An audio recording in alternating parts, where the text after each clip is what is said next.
On and off pain వస్తుందనేది tablet నేను adjust చేసుకుంటానండి. ఒకవేళ మీకు ఎగ్జిట్ ఇస్తే మీకు ఎలాంటి కనీసం ఒకవేళ నెగ్లెక్ట్ చేస్తుంటే కనుక తెలియకుండానే మీకు బ్లీడింగ్ ఎక్కువగా వచ్చేది.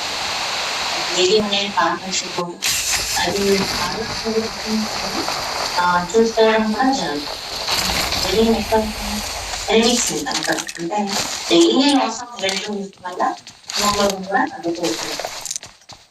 రెండోది వచ్చేసి పైల్స్ ట్రీట్మెంట్ తీసుకున్నట్లయితే డెవలప్ అవడం డెవలప్ అవడం లేదా ఇంటర్నల్ మూవ్ అనేది పెద్దగా ఉండడం ఫౌండేషన్ ఇవన్నీ కూడా రిలేటెడ్ అవుతుంది. ఎవ్రీ ఛాన్స్ మనకి ఎక్కడైతే రాకపోతే గురైనటువంటి ఏరియాలో ఇన్ఫెక్షన్స్ కూడా ఎక్కువగా ఎక్స్పోజ్ అవుతుంది. ఇన్ఫెక్షన్స్ ఎక్కువగా అవడానికి కూడా జరుగుతుంది. సో ఇప్పుడు మనకి పైల్స్ వెంటనే ట్రీట్మెంట్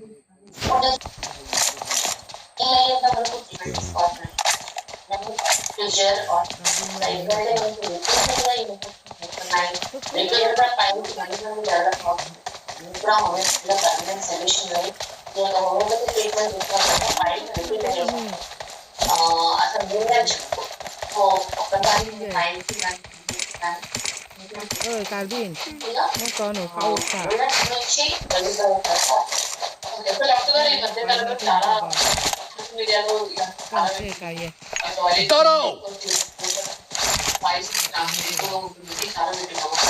నిజమంటారా అనేది పెరుగుతుంది. యూజువలీ పవర్ మూమెంట్స్ ఎక్కువ టైం స్పెండ్ చేసినట్టు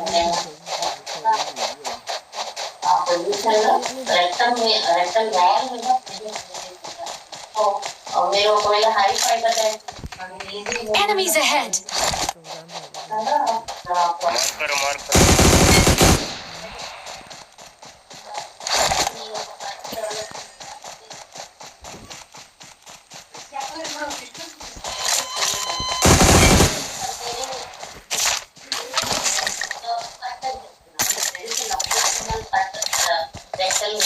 సో ఇక్కడ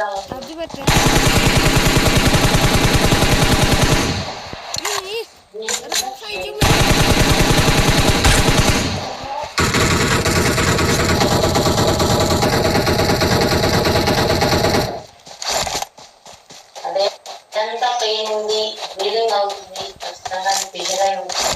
ఫిజర్ కి కూడా హోమియోపతిక్ ట్రీట్మెంట్ అలా తీవ్రంగా ఉంటుంది. వాళ్ళు పెయిన్ కిల్లర్స్ వేసుకున్నా ఓకే అనేది